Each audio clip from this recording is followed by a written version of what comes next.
y yo nunca colaboré en Alfonso.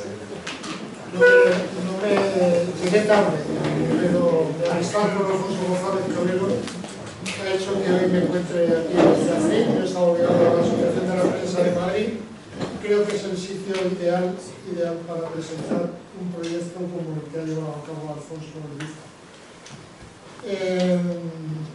Lo primero que quiero hacer es darles a ustedes, en nombre de Almundo, las gracias por haber acudido a la invitación. Gracias por estar aquí. Muchos de ustedes son colaboradores y van a hacer un buen ejercicio de nostalgia, seguramente.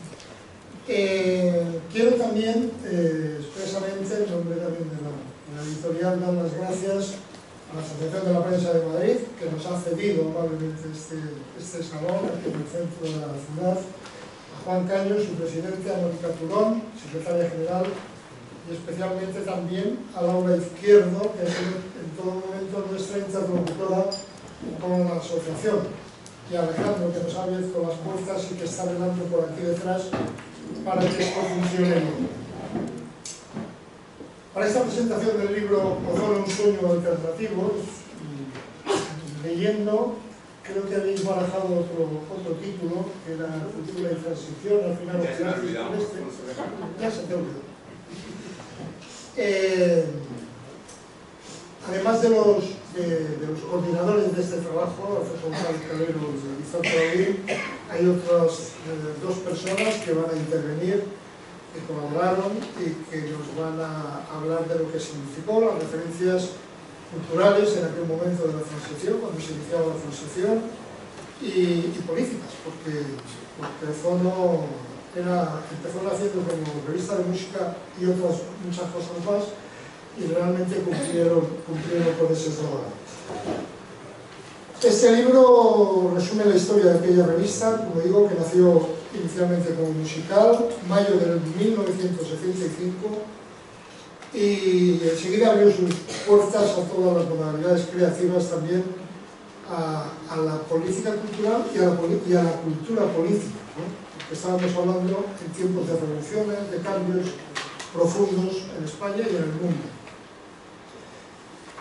Duró hasta noviembre de 1979, luego nos hablarán de las dificultades económicas que pasaron durante ese tiempo, por lo que tuvo mucho más mérito, ¿no? el poder mantener esa revista en el mercado. Por eso, si algún colaborador dejó de cobrar alguna de sus colaboraciones, ha caducado, ya no las puede ver. Viene a recordarnos, como decía, que los albores de la transición bullía ya en España una cultura alternativa a la oficial, una cultura muy creativa y también muy política. Ojeando el libro, la verdad es que hay verdaderas joyas, porque lo que han hecho los coordinadores, para los que no lo sepan todavía, no lo han podido crear, es, además de reproducir las 50 portadas y los índices de todas ellas, de cada número han elegido un artículo que luego nos dirán cuál ha sido el criterio para coger uno o no otro, etc. Y bueno, pues se encuentra uno desde Juan Luis Solo escribiendo hasta, creo que escribe una novela de Carlos Fuentes. Sí, quiero recordar eso. Y luego hay una maravillosa crítica literaria de Rafael Chilves a aquella novela que escribió Ramón Tamames, la historia de él. La verdad es que vale la pena volver a leer esa crítica en estos tiempos. El libro tiene también una serie de colaboraciones expresamente pedidas para la edición, de gente que colaboró, de vosotros, algunos de vosotros estáis aquí, que colaboraron con la revista, y luego hay también perfiles de colaboradores que ya fallecieron y que han tenido también los coordinadores del libro de incluirlos. No voy a entrar en mucho más detalle porque van a ser los participantes en la mesa los que nos vayan hablando. Yo sí que, como voy a hacer un poco el maestro de ceremonias, sí les voy a adelantar van a hablar los 4 ponentes que tenemos durante un tiempo aproximado de 7 minutos, sí, yo creo que puede estar bien. O menos. O menos, para que luego también puedan ustedes, el que quiera tomar la palabra, una vez que termine. Nuestro compromiso es terminar a las 8 el acto y posteriormente, como han podido observar, se venden libros en la puerta y la editorial también agradecerá que le presten atención a esa parte del acto. Y dicho esto, va a comenzar tomando la palabra Concha Martín Perpiñán, de profesión ginecóloga, una experta en cuestiones de salud y derechos sexuales y reproductivos. Ha escrito libros de divulgación y ha educado a generaciones de médicos y enfermeras en este campo. Fue una de las iniciales colaboradoras de Ozono y de hecho de una sección de contenido feminista que tituló La española cuando lucha contra su presión. Así que, Concha, tienes la palabra. Buenas tardes y gracias a todos y a todas por estar aquí y gracias a los que han hecho posible que este libro sea una realidad y los que hicieron posible en su vida que Ozono fuera una realidad que rompía con todo lo que había sido la cultura, el franquismo y sobre todo que daba voz a lo que en ese momento empezaba a crear el movimiento feminista, la segunda ola de feminismo en España. Yo quiero recordaros unos apuntes muy cortitos sobre cómo era ese mundo que nosotras, las que hemos nacido en la década de los 50, que sois muchas de las que estáis aquí, los 26 años, que os estoy viendo, cómo era la situación.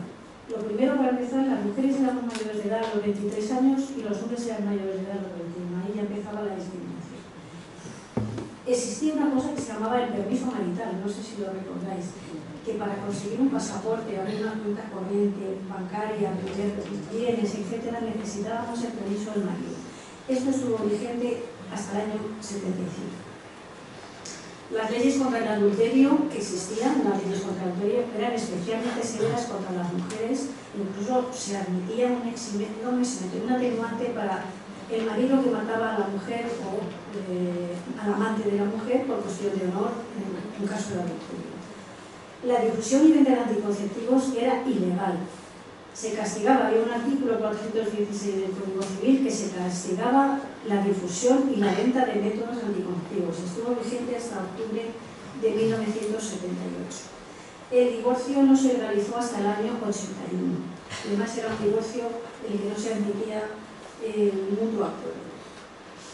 Y la primera despenalización del aborto no se contempló hasta el año 1985. Es decir, que el contexto en el que nuestra juventud se ha desarrollado era un contexto favorable que dijéramos hasta que hemos llegado y ya está bien y vamos a ver si empezamos a hacer otras cosas.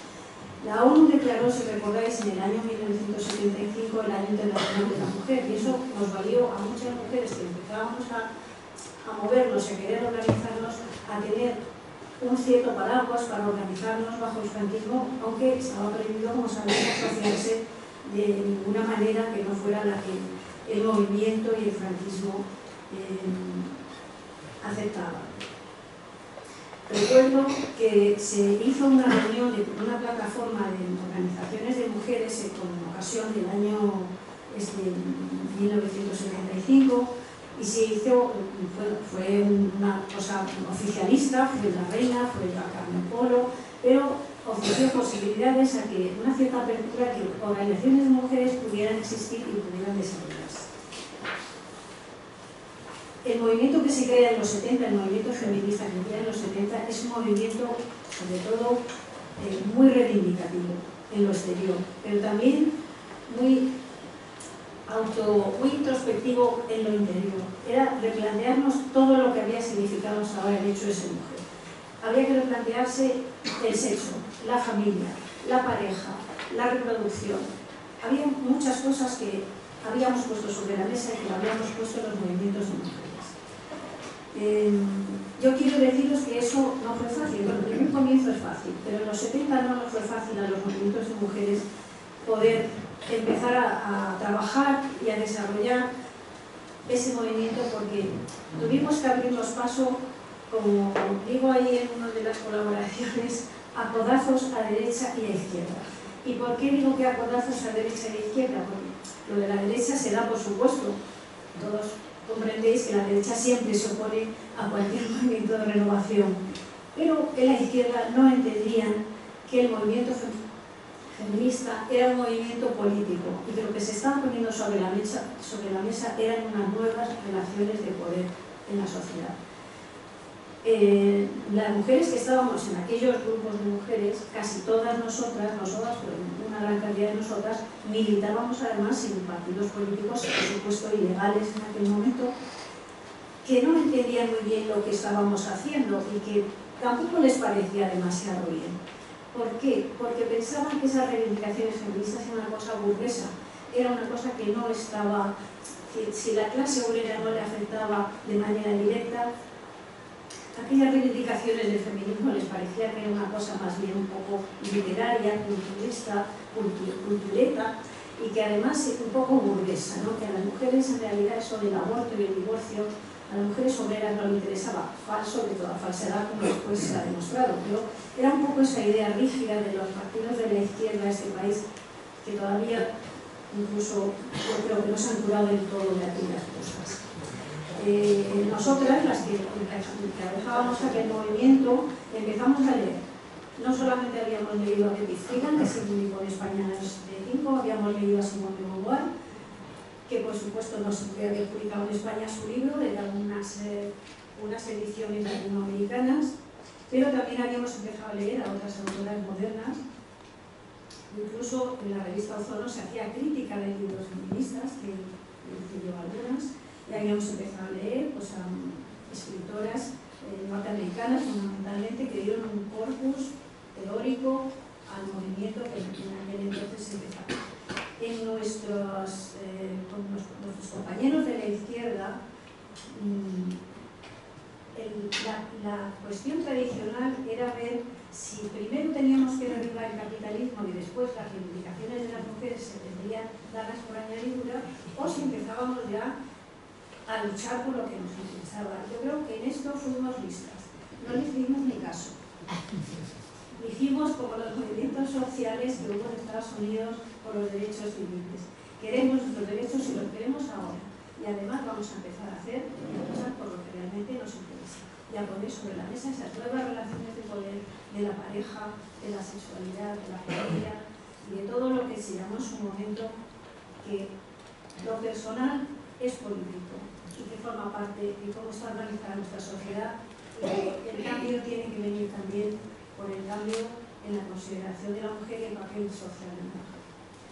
En fin, como dice Dorothy Parker, la brevedad es una cosa esencial, sobre todo en la lencería. Yo no voy a vender lencería, pero no quiero aburrirnos porque tenemos mucha gente aquí.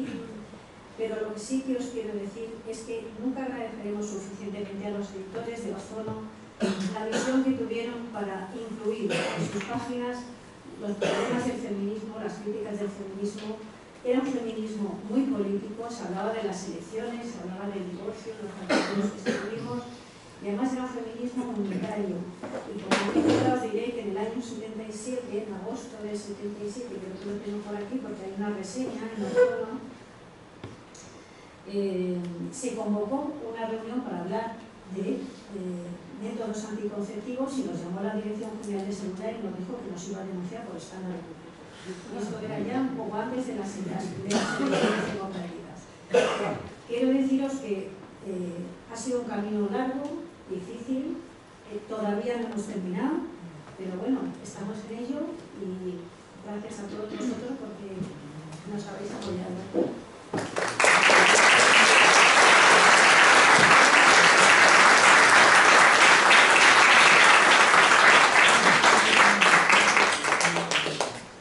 Gracias, Concha. Vamos ahora a tener la palabra a Félix Maraña, toda una vida dedicada al periodismo cultural, ha escrito en muchos diarios del Grupo Vocento, en el periódico de Cataluña también, ha hecho series para televisión, algunas con Manu Rivineche, un referente también de la revista Ozono.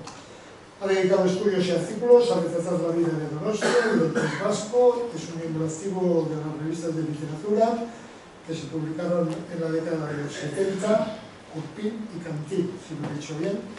También ha comisariado varias exposiciones en torno a Baroja, Oteiza, Chillida y Antonio Zavala. y dirigido varios cursos universitarios.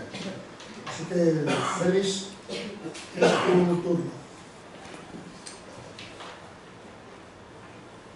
Buenas tardes y gracias por haber venido a todos y a todas, y sobre todo a Víctor Claudín y a Alfonso González Calero, Alfonso y Víctor, porque tuvieron una ocurrencia el pasado año que era la de pedirme a mí un prólogo para un libro conmemorativo de la revista Ozono.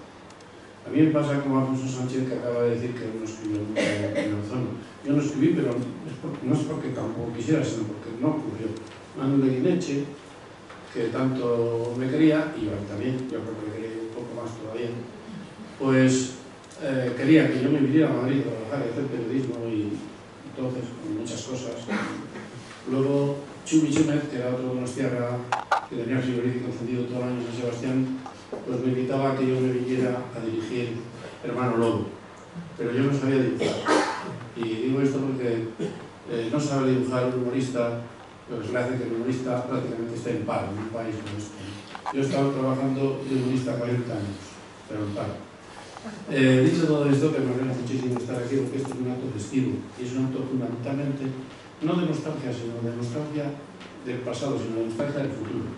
Es un libro, este libro que han confeccionado aquí estos dos colegas, a quienes quiero mucho, con Víctor somos pareja desde hace 40 y tantos, 50 años, y Alfonso pues tampoco nos conocíamos de cuerpo presente, y sin embargo hemos tenido una relación afectiva e intersexual.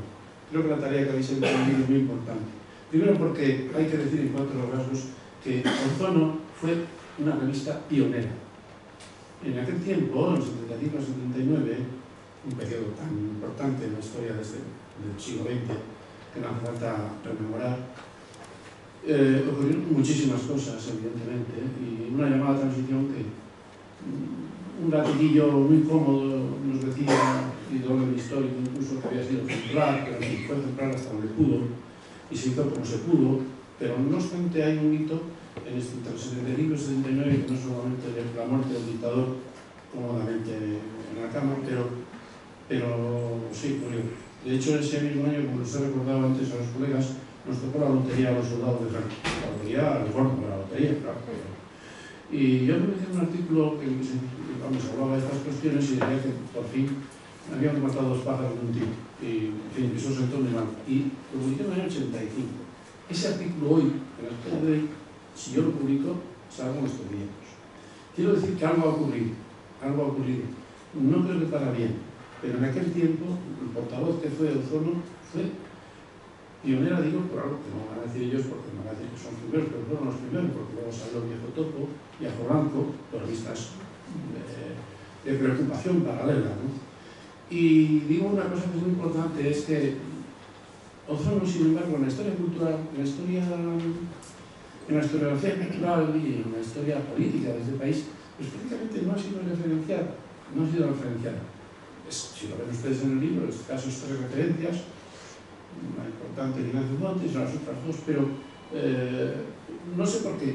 Y sin embargo hay una nota en esas referencias que son tan breves y escasas, que no valoran el conjunto del valor testimonial de toda la variedad de expresiones culturales que acarrea, que convoca, que refiere esta revista, en todos los órdenes. El feminismo, bueno, ya empieza por el título, ¿no? O sea, Ozono. O sea, la palabra Ozono, hoy, tanto se manosea y demás, en aquel momento, vamos, es que el Ozono como si no hubiera existido, ¿no? Entonces ahí son pioneros en todos los órdenes. Claro, la música que conocíamos hasta entonces era el Son Control, el musiquero que hacía José María Íñigo, la revista Jóvenes, la revista Mundo Joven, en fin, había cosas escasas pero interesantes de una cierta forma, una cierta medida. Sin embargo, llega Ozono y a Álvaro Feito, que es un hombre que vivía en la música, que estaba en la música, como estaban Víctor Claudín y todos los demás, pues dedica a las nuevas músicas, a los nuevos lenguajes, no solo del folk, de la canción, de nuestros cantautores, que fueron realmente una de las referencias fundamentales para llevar el entusiasmo a la calle y a los corazones, ¿eh? O sea, todos conocéis una serie de poemas de Gabriel Celaya o de Blas Otero, porque lo han cantado, o lo cantó pues Paco Ibáñez, Ismael Peña, gracias por venir, y tantos jóvenes de entonces y de ahora, ¿no? Porque para mí todas estas gentes son jóvenes. Por eso he dicho que hay que tener una nostalgia, pero del futuro. El título del libro, Un sueño alternativo, creo que se equivocó, y yo igual soy un poco culpable, porque no fue un sueño, fue una realidad.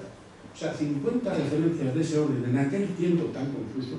Les diré solamente que, para que vean cómo se movía la censura entre el 75 y el 79, incluso después de la Constitución, que nosotros en el año 75, muere de Franco, el día 20, pero los primeros días de noviembre publicamos un número de la revista Culpiro, una revista de lectura que hacíamos en San Sebastián, un grupo de escritores y amigos. Y claro, se nos ocurrió poner en la portada, sin saber si iba a morir, y no lo hicimos con ninguna intención, a un joven enterrador de Vergara, de Guipúzcoa. El joven enterrador era muy joven, los enterradores siempre tenían una cierta edad, pero este era muy joven, 20 añitos, con la pala echando tierra en una fosa. Y bueno, nos reunimos con miedo porque decíamos, nos van a secuestrar, esto es la ruina, se acabó. Y teníamos mucho miedo a eso, pero no nos secuestraron por eso, nos secuestraron en el siguiente número porque habíamos publicado un dibujo de portada de Pon, un dibujo erótico, sí, casi era algo piadoso, ¿no? De polvo de risa, nos secuestraron, o sea, te secuestraban, ibas allá de un funcionario de turno del Departamento de Infancia y Turismo. Por eso cuando he visto en la revista reproducidas algunas firmas del director que ha pasado por la censura, es muy interesante ese documento para que se vea que esto testimonia una realidad que vivía realmente. Pierre Vilar, el historiador francés, que tanto ha hecho por la historia de España, pues solía decir que el calendario tenía la manía simpática y positiva de poner orden en la historia.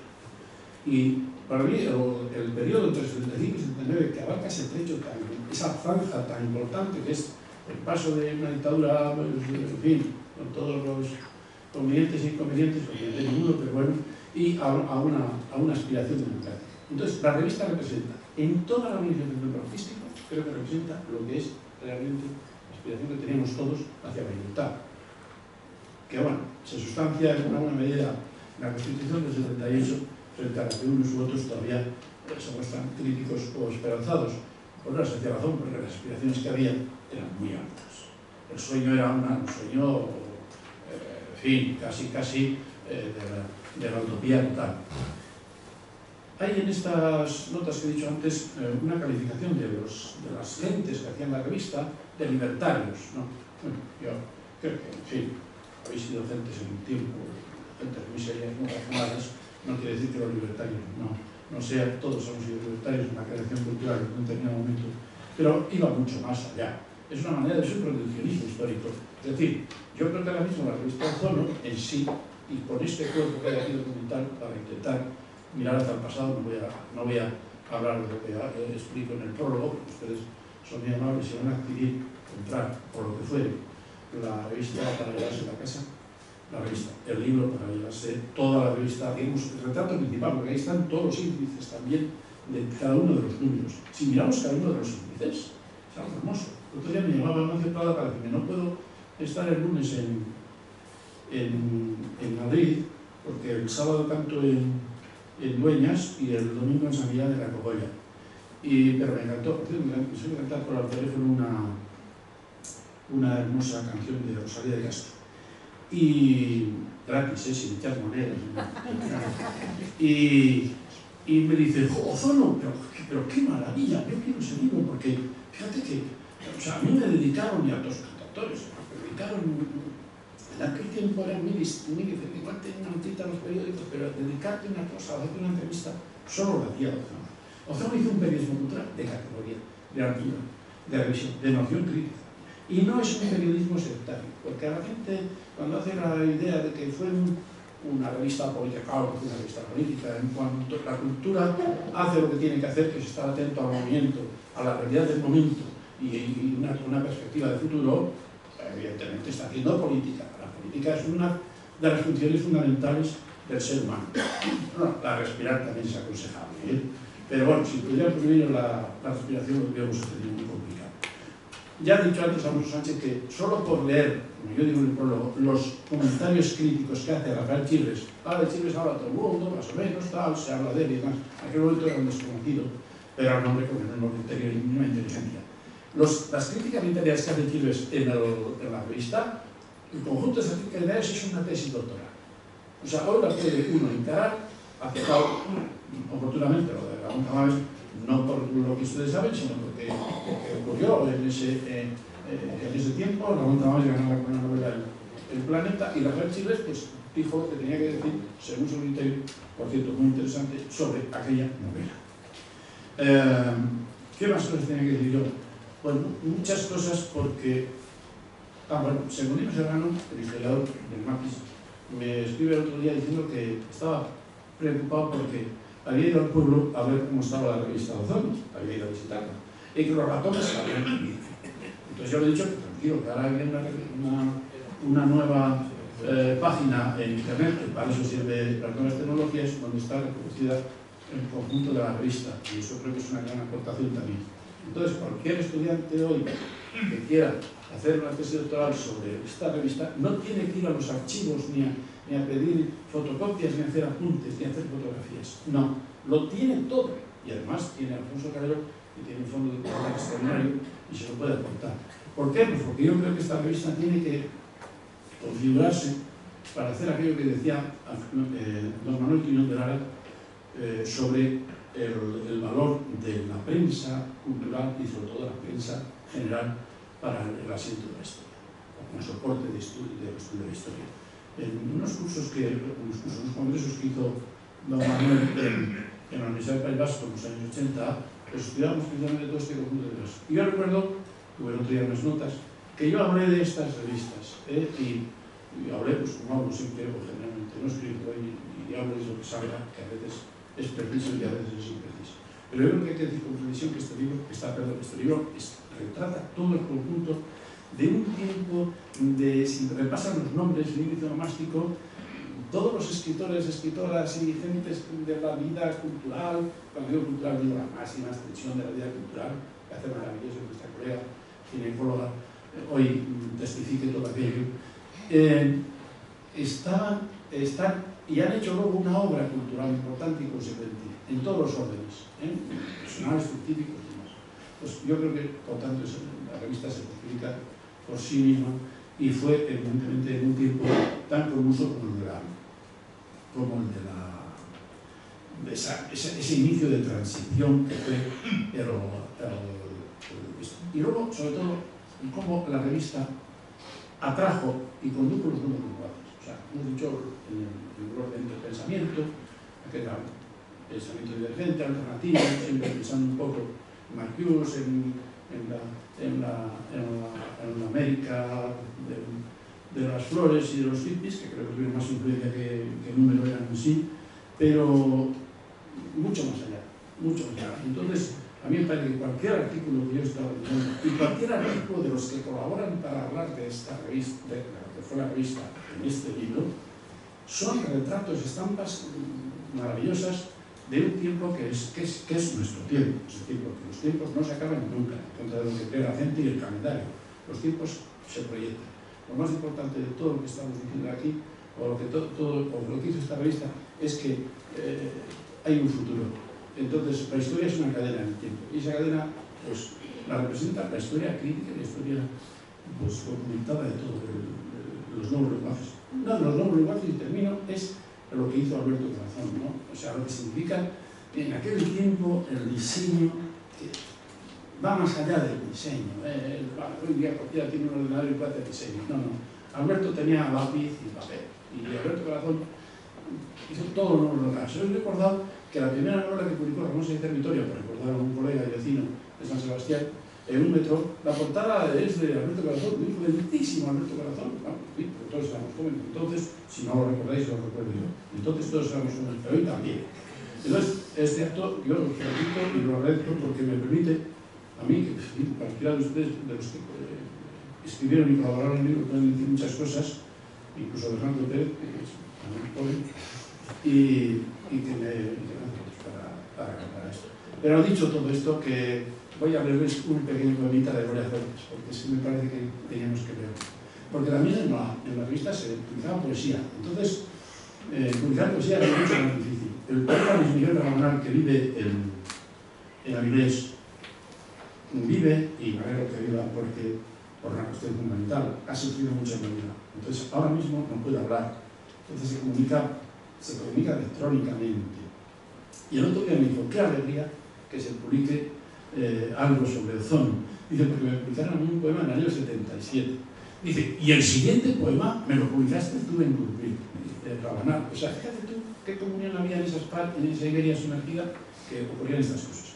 Pero el otro día puse aparte un poemita brevísimo de Gloria Fuertes, a quien tanto quería. Por cierto, estaba en la sala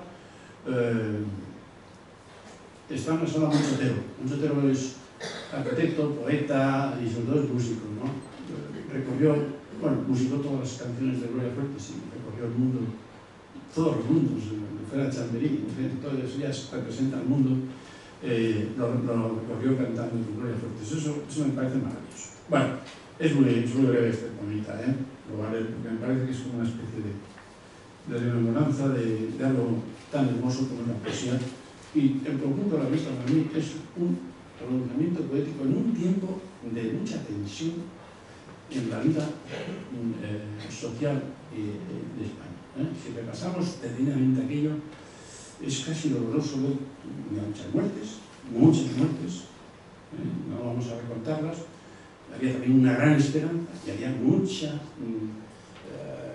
alegría por pensar que podíamos cambiar las cosas. ¿Las hemos cambiado o no? Seguro que sí. De hecho, aquí hay muchos amigos que han cambiado, no solo en el aspecto. Bueno, se titula el poema Mientras en Madrid quede un organillo. Es que como estáis todavía en los San Isidros y tal. Mientras que en Madrid quede un organillo.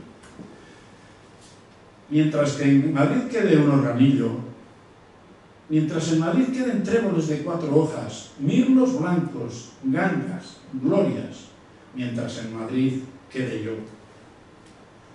Habrá ternura en las acacias, habrá en el Manzanares olas, risas en los niños y un poeta en las chabolas. El poema es de Mujer de verso en pecho y por eso quería decir simplemente que es hermoso que estemos aquí y que, lo que he repetido a mediodía, nada es tan importante en este momento como que estén ustedes todos aquí y estén dispuestos a leer este libro, rememorar ese tiempo y gozar de todas esas referencias que están aquí. Y nada más, gracias.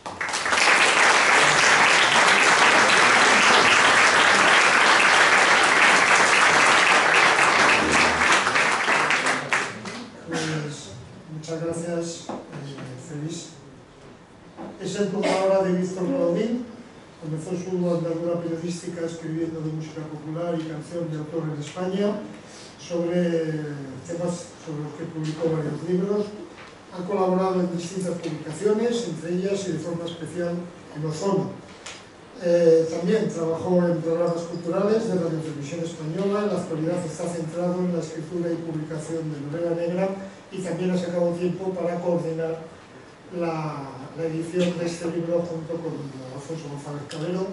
Víctor, tienes la palabra. Gracias, Guillermo. Hola, buenas tardes. La verdad es que estoy un poco emocionado porque era un sueño hacer esto. Yo creo que con Alfonso lo habíamos hablado algunas veces. Siempre hablábamos de, por ejemplo, reunirnos, antiguos compañeros de Ozono, hacer alguna cosa. Luego se ponía cada vez más la necesidad de traerlo al presente, porque los demás no lo hacían.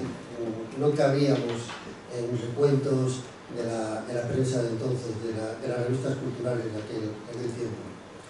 Así que haber logrado esto, por supuesto, podéis imaginar, fundamentalmente es gracias a Alfonso, es un sueño cumplido. Un sueño cumplido además que ya de entrada nos ha permitido hacer esta reunión de antiguos alumnos, que es, la verdad, estoy muy emocionante, ¿no? Está siendo muy emotiva. Yo yo quiero servir solamente de puente para que también venga Alfonso y cierre el acto, antes de que no cierre el acto, cierre la mesa, para que también los que estáis ahí y que habéis estado entonces en aquel tiempo también podáis participar. Quiero ceñirme a un dato.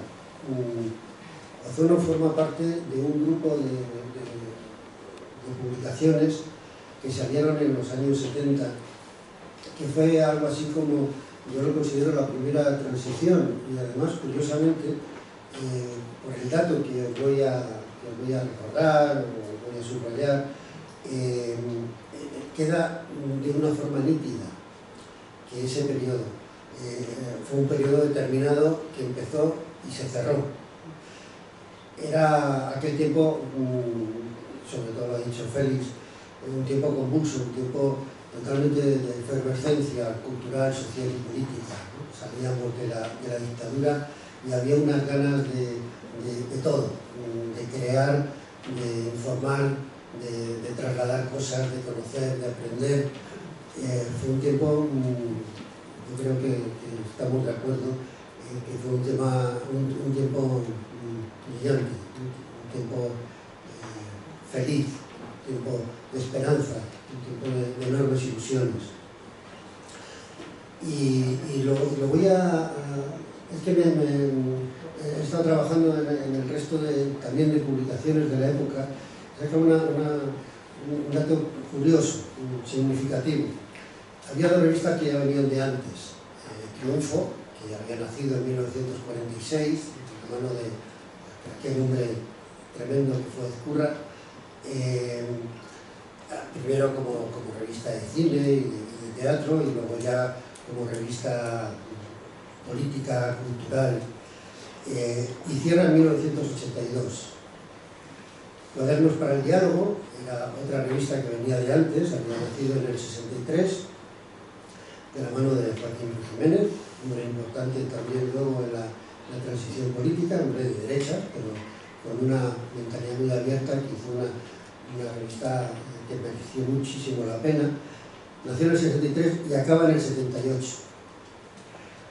Ozono nació en el 74 y murió en el 79. ¿Por dificultades económicas? Sí, claro. Los proyectos de este tipo, los proyectos profesionales, si no hay detrás un respaldo económico, son muy difíciles de mantener. Pero ¿por qué se daba ese déficit económico? ¿Por qué había esos problemas para no poder seguir sacando Ozono y las otras revistas? Porque fijaros, Vibraciones nace en el 74 y muere en el 82. Ajo Blanco nace en el 74 y muere en el 80. Star, 1974-1980. Butifarra, 1975-79. Vindicación Feminista, 76-79. El Viejo Topo, luego ha vuelto a salir, pero en aquella etapa, 1976-1982. Hay un tipo de prensa que se dio entonces también, muy pequeñita, en Madrid, que se llamó Premama, de la Cochu, que fueron como 20 publicaciones marginales, absolutamente marginales, contraculturales, que quiero también traer aquí hoy, que se hacían a Ciclostil, que la vendían los mismos que las hacían, totalmente marginal. 76-78, La Calle, 78-82, Bicicleta, 77-82, es decir, el tope fue el 82. Y se cierra toda una etapa, curiosamente, se cierra una etapa de una serie de publicaciones que nos complementábamos, que estábamos apostando todos por lo mismo, por crear, por ayudar, por participar a crear ese nuevo país que se estaba perfilando y dibujando, y todas se acaban en el mismo tiempo. Es verdad que luego ha habido otros proyectos, por supuesto, afortunadamente no ha sido aquella la única etapa en que eso sucedía, en que eso ha sucedido, y incluso hoy en día también por ahí hay resquicios, en fin, etc. Pero es curioso cómo esto, porque precisamente eran revistas que estaban reflejando la realidad, y la realidad tuvo un ciclo, y ese ciclo se cerró en el 82. Es una anécdota que quería subrayar, porque las otras cosas yo creo que están dichas. La verdad es que solo hay que ver el libro para darse cuenta de la importancia tremenda que tuvo Ozono para descubrir, para contar, etcétera, ¿no? Para colaborar en eso que estaba surgiendo. Y ya lo único que me queda decir es que todo eso es con mucha pasión, porque fue mi revista, fue mi escuela, ¿no? Mi primer artículo profesional lo publiqué en Ozono, gracias a Alfonso, que les cayó bien el artículo, y ya para el número siguiente ya colaboré también, y entonces ya no paré. Fue mi escuela, pero fue, yo creo que también la escuela de muchos. Fue una aportación más de todo lo que entonces se hizo, que yo creo que fue muy, tremendamente valioso.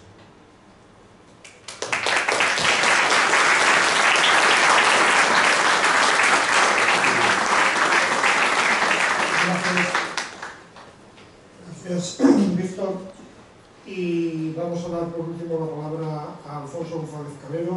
Como saben, es periodista, fue director de Ozono, ha sido impulsor de este proyecto que hoy se presenta. Él no me ha puesto aquí que es poeta, también es poeta. Dirige Almud, Ediciones de Castilla-La Mancha, y algunos que le seguimos podemos dar fe del trabajo que hace continuamente para dar a conocer la cultura de esta región. Como digo, dirigió Ozono entre el 75 y el 79, hasta que se suspende la publicación, y va a cerrar el lazo. Adelante, Alfonso. Bueno, buenas tardes, gracias, Alfonso. Espero no cerrar el lazo, que es el que me gustaría realmente controlar en 5, 6, 7 minutos como mucho, porque sí me gustaría oíros a la mayor parte de vosotros, por supuesto aquí en la Petesca, con toda libertad, intervenir, que Ozono, si algo tenía, es que era un proyecto colectivo. Yo creo que ni el director mandaba mucho y ni Álvaro, que ha subido, tampoco. Yo creo que era un proyecto bastante colectivo, ¿no? Y en ese sentido, pues creo que hay que resaltar esa pluralidad en cuanto a la ausencia de jerarquía y en cuanto a lo colectivo implica. Bueno, yo quiero empezar, porque es inevitable, con los agradecimientos, porque tengo que hacerlo. A la Asociación de la Prensa por habernos permitido aquí hacer este acto, y a Alfonso Sánchez y a Laura porque han permitido que lo hagamos con toda la facilidad del mundo, sin ningún problema, y además pensamos que era el sitio adecuado para hacerlo. La verdad es que a mí me costó, hasta que llegué a la conclusión de que este podía ser el sitio, no caí a la primera, pero bueno, al final salió y creo que hemos acertado.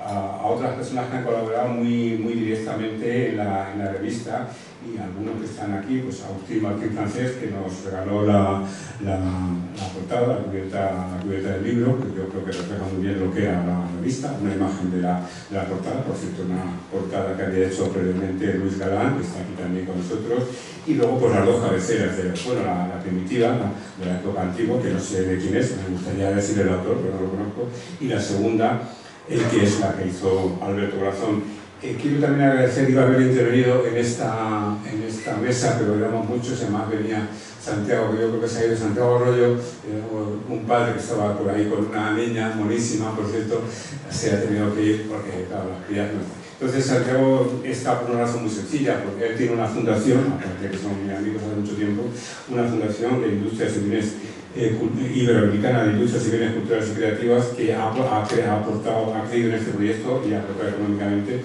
lo cual pues en estos tiempos hay que agradecer mucho, porque nos ha permitido facilitar un poco la salida del libro.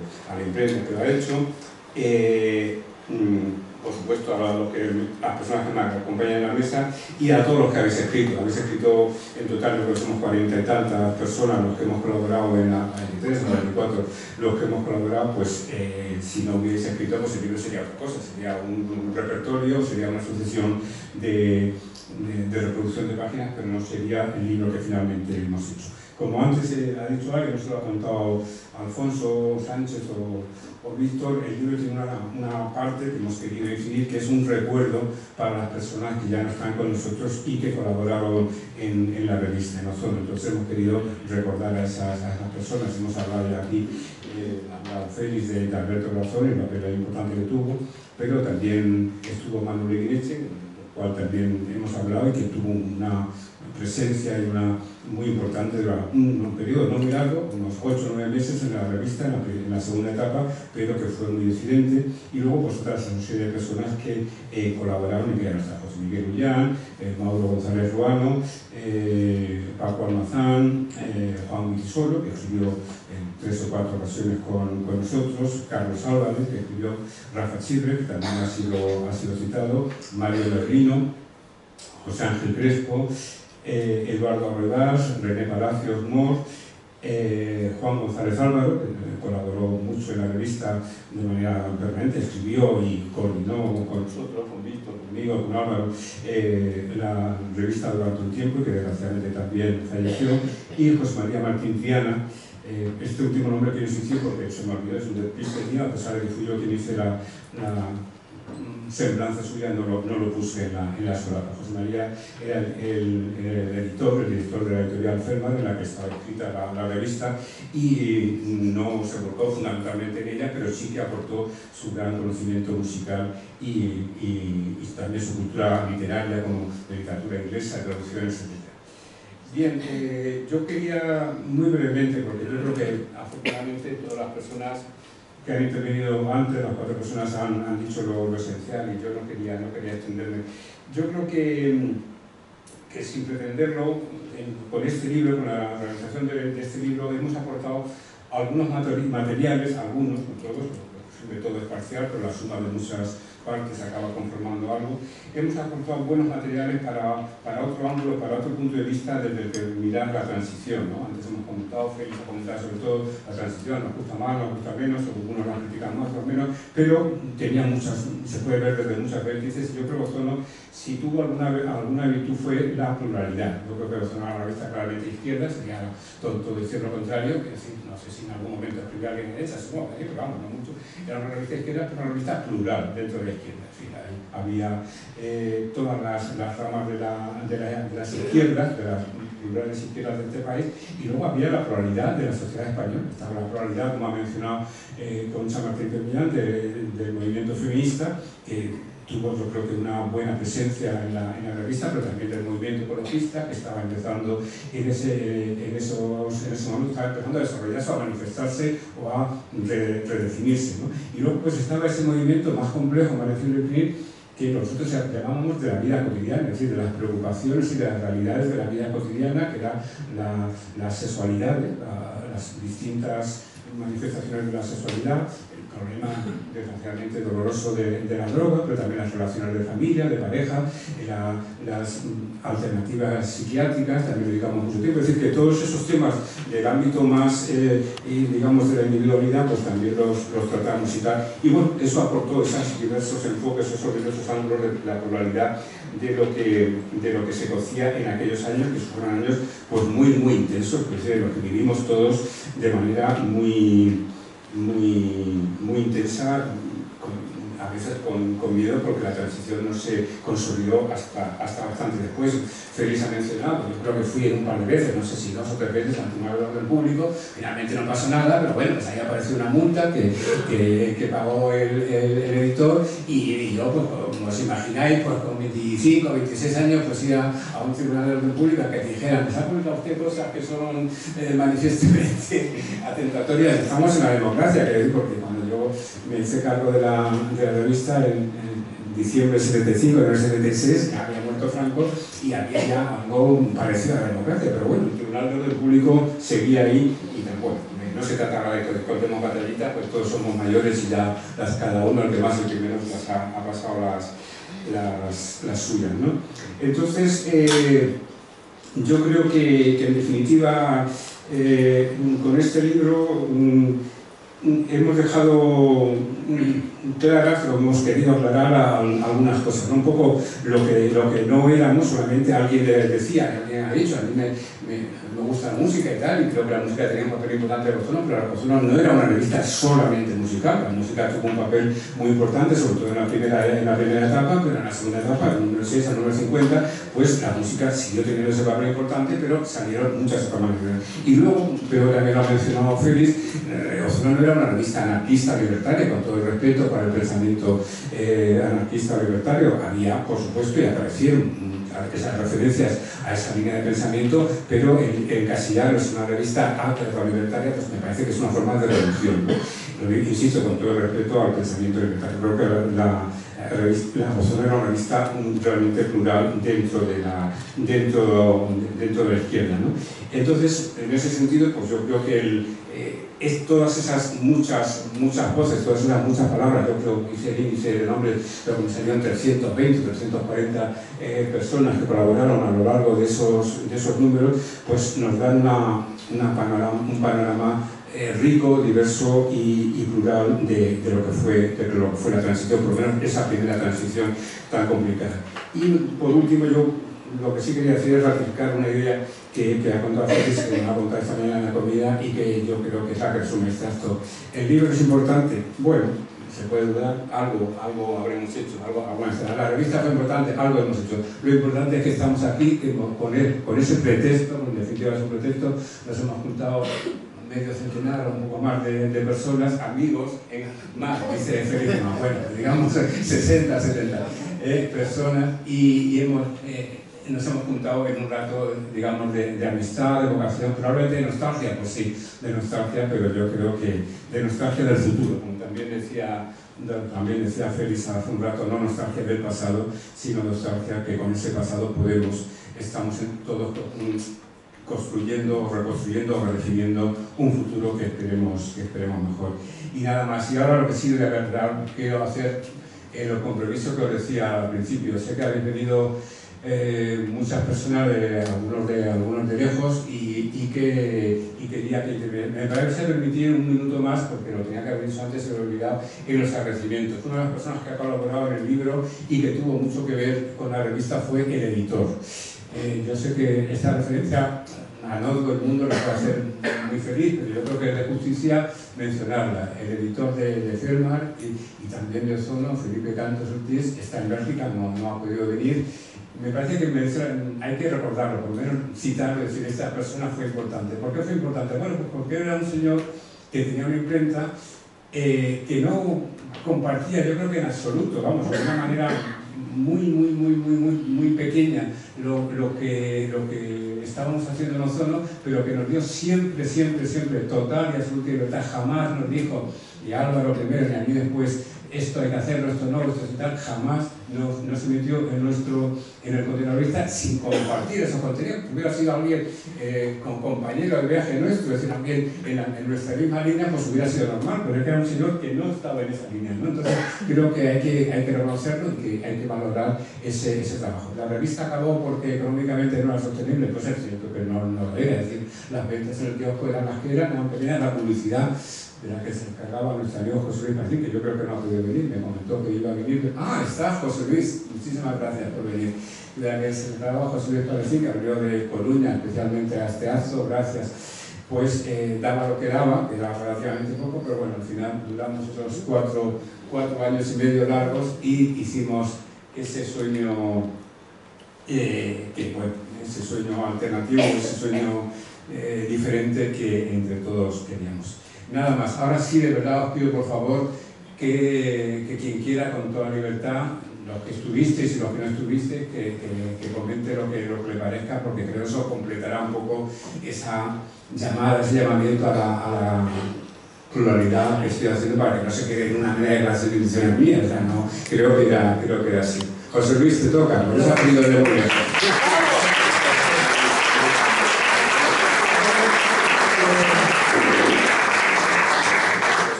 Primero le damos la palabra aquí a José Luis, que será dado el propio director, y luego venimos aquí. ¿Verdad?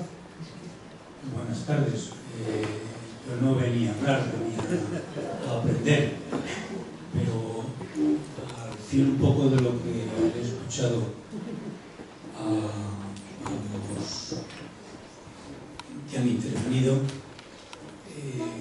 con lo que decía Víctor Claudín, realmente, efectivamente, fue una revista de las primeras de la transición, pero tiene una particularidad, aparte del pluralismo que decía Alfonso, y es que es una transición sin ataduras.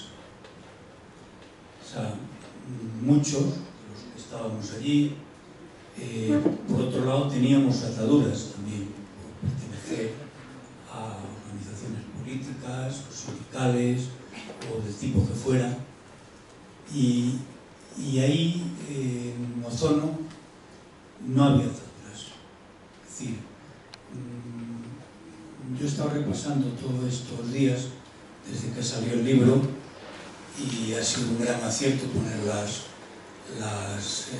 los enlaces a las revistas completas. He echado tiempo en releer bastantes cosas y la verdad es que es de una riqueza impresionante visto desde ahora, visto desde su futuro. Es decir, si analizáis todas las personas que intervienen ahí, o muchas personas que intervienen ahí, son personas que dentro de unos años pueden considerarse clásicos de la cultura en España, no solo de la literatura, de la música, de la cultura en general. Y aquello se hizo pues prácticamente sin darnos cuenta, se fue haciendo día a día. Pues como decía Víctor, ¿no? Escribí el primer artículo y al siguiente me había enganchado y continué y ahí nos fuimos un poco alimentando unos a otros y la verdad es que bueno, pues había un clima de eso, había un clima de normalidad, de vivir aquel momento histórico que fue importante, no hay que olvidarlo, pero vivirlo con toda tranquilidad, con toda cotidianidad. Es decir, cada día íbamos, si recuerdas, Alfonso, a comer allí a un bar que se llamaba El Español. Es decir, después de haber estado ahí coordinando temas pues, bastante interesantes, bastante importantes, y que vistos retrospectivamente, yo creo que han sido una aportación que, a ver si el libro ayuda a revalorizarla, porque ha sido una aportación muy importante, no solo por las personas que intervinieron, como decía antes, dentro de nada se consideran clásicos, estoy seguro, sino por las cosas que estas personas decían, muchas veces sin darle mayores trascendencias, ¿no? Y por eso, bueno, pues yo quiero agradecer el esfuerzo que habéis hecho en la elaboración del libro y en suministrarnos de nuevo el acceso pues, a aquella época, que casi es esta, no nos olvidemos. Muchas gracias.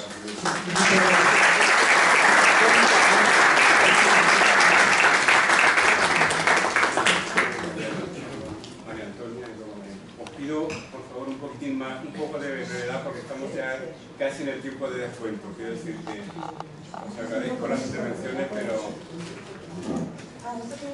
¿Puedes hablar en esto? Yo prefiero, sí. Hola, buenas tardes a todos y a todas. Qué alegría encontrarnos aquí todos vivitos y coleando, ¿no? Qué bien, ¿no? Es una tarde de alegría y realmente, bueno, soy María Antonia García de León, profesora titular de Sociología de la Universidad Complutense, periodista, escritora y poeta, y amiga de Alfonso. Y entonces yo estaba en las profundidades del verano manchego, me llamó Alfonso y dice, pero es que ya no quieres a Ozono, ¿por qué no respondes? Y es que él me escribía mi Hotmail y yo me pasé a Gmail. Y digo, pero claro que lo quiero, ahora mismo escribo, dime qué tengo que hacer. Entonces me dio una enorme alegría. Entonces, no sé, él me los envió porque yo tenía en una carpeta que encontraba los artículos que yo escribí. Y yo llegué a Ozono, soy breve, no te preocupes, porque, bueno, teníamos una sed enorme, una generación de lo mejor yo voy a decir de cada casa, ni de la izquierda ni nada.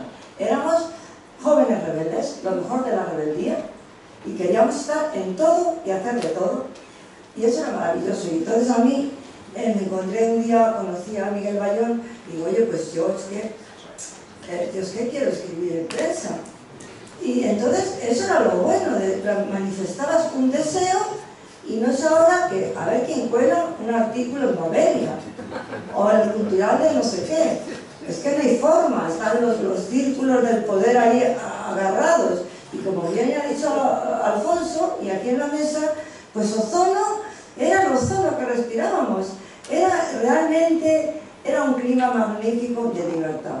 Las estructuras del poder todavía no podían con nosotros.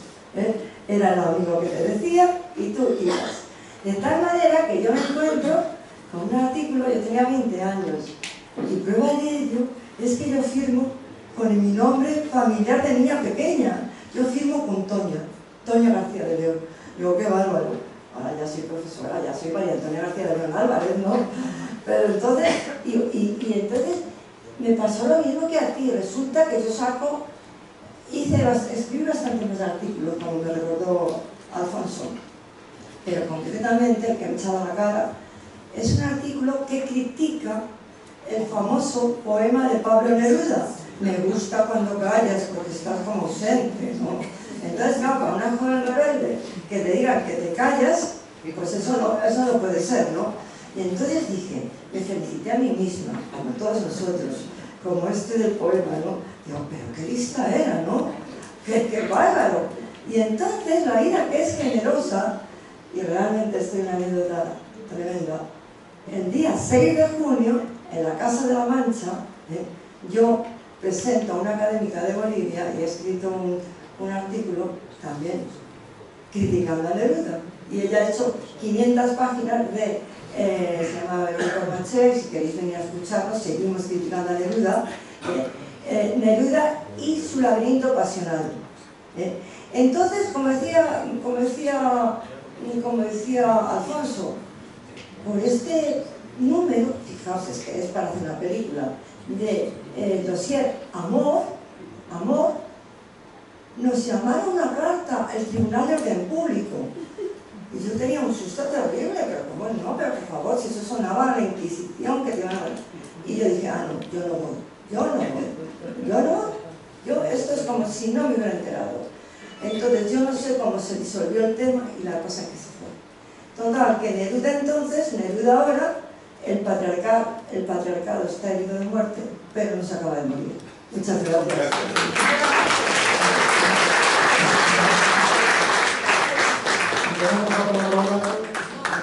Mariano. Buenas tardes. Bueno, primero, muy rápido y muy breve.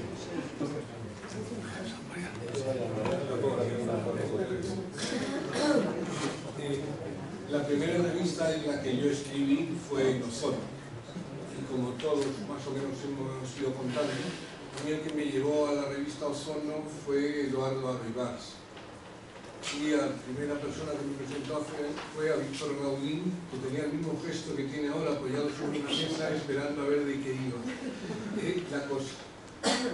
Trabajé mi primera colaboración fue como corresponsal en el homenaje de los pueblos de España a Miguel Hernández, donde todos hicimos grandes ejercicios pedestres, corriendo delante de la Guardia Civil y de los Luises, mientras intentábamos leer poemas de Mayakovsky en la Plaza Mayor de Orihuela. Bueno, una vez hecho las bromas, quería llevarme un poco la contraria a Alfonso, porque él ha dicho que Ozono empezó en el año 75 cuando ya había alguna forma de democracia en España. No había ninguna forma de democracia en España. Había muertos en España por la democracia todavía. Y lo que sí me importaría reseñar es que de algún modo todos los que participamos en Ozono, ya se ha dicho la pluralidad, etc., si me admitisteis a mí es que podíais admitir a cualquiera. Lo que me importa es que, en palabras de un amigo mío, Armando Montesinos, fuimos obreros, albañiles de construir las ideas que no nos habían podido ni siquiera dejar tener, poderlas difundir y situarlas en el espacio público. Y en ese sentido fuimos obreros de la democracia que llegó unos años después, con todos los problemas que quieras tenerlo. Pero contribuimos todos a sustentar ese edificio donde había otras ideas, otro mundo, otras maneras de entender que aquellas a las que habíamos estado sometidos durante años. Gracias. Yo creo que tenemos tiempo para una palabra más. Aquí, al fondo tenemos...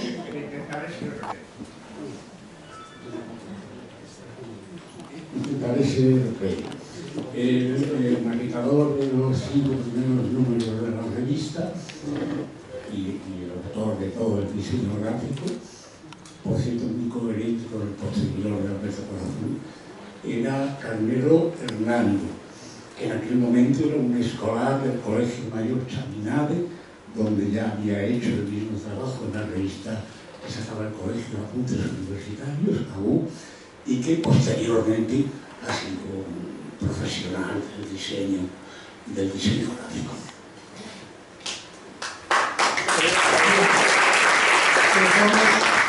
Vamos a ver por terminado aquí el acto. Les recuerdo que el libro está a la venta en el hall. Cuando salga, muchas gracias. En nombre de Almudí, que sea Alfonso el que respira. Como director que era, es el que puede despedir. La idea sería que hubiera un bar aquí ahora y nos tomáramos una cerveza todos juntos, pero no es el caso. No hay un bar en Madrid. Sí, en Madrid. Muchas gracias.